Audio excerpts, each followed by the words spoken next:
অবশ্য আপনি 53 বছরের কথা বললেন বলে মনে পড়লো, রাজনীতি অতনু একেবারে সেই ছাত্র রাজনীতি থেকে শুরু কংগ্রেস, এই এতদিনের একটা জার্নি। আজ আপনি মন্ত্রী, আপনার কাছে অনেক দায়িত্ব, অনেক কাজ আপনার সামনে। যে কাজ, যে দায়িত্বের জন্য আপনি এতদিন ধরে হয়তো রাজনীতি করেছেন, যে আমি একটা দায়িত্ব না তা না, কাজ করব, এটা তো কাজ করতে চেয়েছেন আপনি। চলতে চলতে করতে করতে পাওয়া। ঠিক, এই জার্নিটাকে কিভাবে দেখছেন? সম্মান আমাকে দিয়েছে এতই অল্প সময়ের মধ্যে ভারতীয় জনতা পার্টি, আমি এই জীবনে ভুলবো না, আর এই ঋণ শোধ করারও নয়, করতে পারবো না। যে মর্যাদা আমাকে দিয়েছে, ভাবা যায়। আপনার এই জার্নিটা ছাত্র রাজনীতি থেকে যে শুরু করে এই পর্যন্ত, এই যে পূর্ণমন্ত্রী হলেন, হ্যাঁ, সেটা আসলে আমি এই যে যোগদান করলাম বিজেপিতে, এবং তারপরে যে আমি পার্লামেন্টের প্রার্থী হলাম 24-এ, তারপর থেকে আজ পর্যন্ত আমি নিরবিচ্ছিন্নভাবে বিজেপির অফিসে প্রতিদিন যাওয়া, প্রতিটি কর্মসূচিতে সক্রিয়ভাবে অংশগ্রহণ করা, তারপরে যা যা কাজ যখন যখন দিয়েছে, ভাবা যায় না সেই সমস্ত কাজকর্ম আমার ওপর ন্যস্ত করেছে কেন্দ্রীয় নেতৃত্ব এবং রাজ্যের নেতৃত্ব, যে আমার ওপর এই বিশ্বাস এবং ভরসা রেখেছে, আমি তাদের সকলের কাছে চিরকৃতজ্ঞ। আজকে তাপসদা, ছাত্র পরিষদের যে রাজনীতি, আপনি যখন যা করেছেন সবটা মন দিয়ে করেছেন। আগ্রাসী বলছিলেন, আগ্রাসী কথাটা, এই আগ্রাসী আসলে রাজনীতি কিন্তু তাপস রায়ের।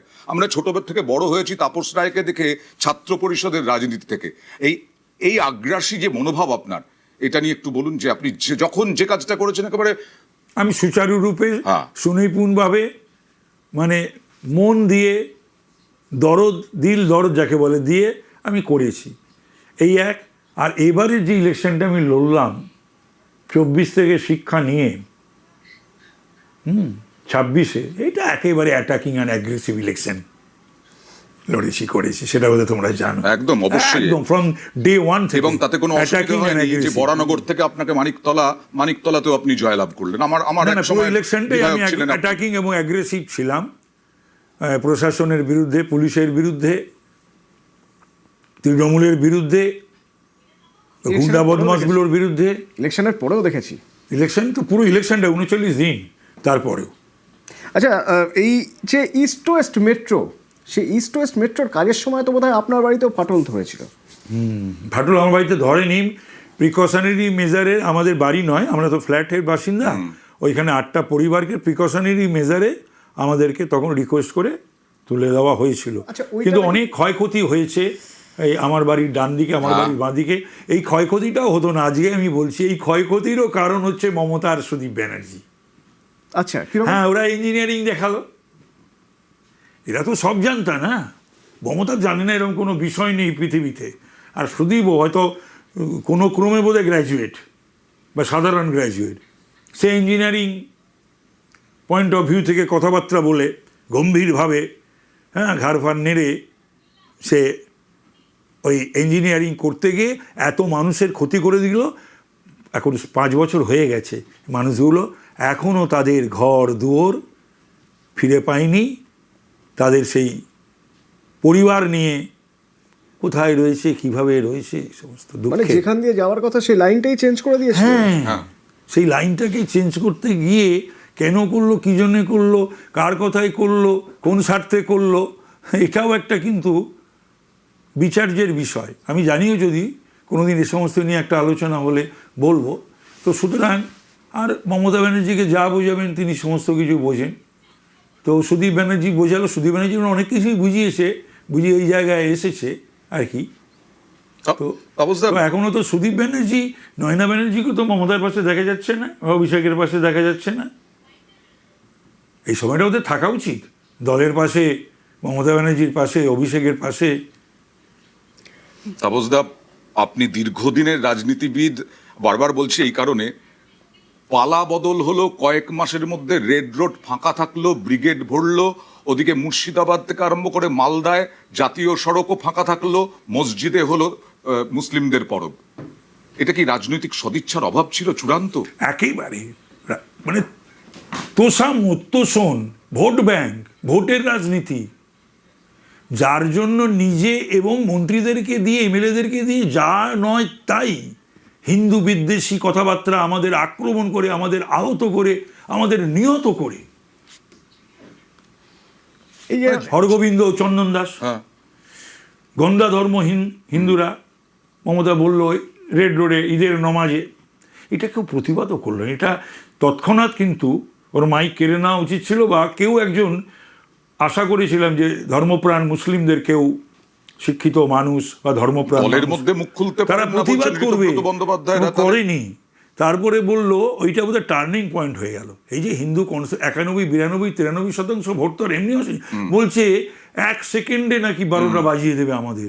এই কথা কখনো বলা যায়? বলতে পারে ওই কুর্সিতে চেয়ারে বসে? মার্চ মাসেই কিন্তু তারপরে রেড রোডে হচ্ছে হয়েছে। ফিরাদের ওই সব কথা, সিদ্দিকুল্লাহর কথা, হুমায়ুনের কথা, আরো সমস্ত মালদা মুর্শিদাবাদের বিধায়কদের কথা, এ কখনো মেনে নেওয়া যায়? রাজনৈতিক সদিচ্ছা ছিল না বলেই কি যে না এতদিন না, ধরে কোনো রাজনীতি ফাজনীতির ব্যাপার না, এতদিন ধরে মেট্রোর কাজটা আটকে ছিল চিংড়িয়াটায়। ব্যক্তিগত চাহিদা আর পরিবার, ব্যানার্জি পরিবারকে আর নিজের কিছু ওই যে ঘনিষ্ঠ বলয় বা বৃত্ত, ওদের জন্য যা যা করার তাই করেছেন। পশ্চিমবাংলার মানুষের জন্য, পশ্চিমবাংলার কথা ভেবে 15 বছরে বলুন না, এসে বসুন না এখানে। তা বলছে আমি থাকবো। চিংড়িহাটা মেট্রোটা চিংড়িহাটা কয়েক মাসে মানে সুপ্রিম কোর্ট উনি পর্যন্ত একটা যেতে হয়েছিল। ঝগড়ুটে মহিলা, হিংসুটে মহিলা, এবং ওনার এই না, এটা তো জেদ আর মানুষেরই তেজ, ভালো হতো। না না সেই তো ওনার জেদ আর তেজ। উনি তো মমতা ব্যানার্জি নয় সব কিছুতে একটা মানি না ব্যানার্জি, মানি না। এই জেদ আর তেজের জন্যে বাংলার 10 কোটি কথা তো মানুষ বলছেন সাফার, আর মাটি মানুষের। পশ্চিমবাংলা আজকে কি সাফার করছে। অথচ অন্য কোনো স্টেটগুলো যেগুলো আমাদের পেছনে ছিল, সেই মুখ্যমন্ত্রীরা সমস্ত নিজের স্টেটের জন্য গিয়ে গিয়ে কেন্দ্রের কাছে, কেন্দ্রের মন্ত্রীদের কাছে, প্রধানমন্ত্রীর কাছে, স্বরাষ্ট্রমন্ত্রীর কাছে, অর্থমন্ত্রীর কাছে এবং বিভিন্ন বিভাগীয় মন্ত্রীদের কাছে গিয়ে কাজ আদায় করে নিয়ে এসছে।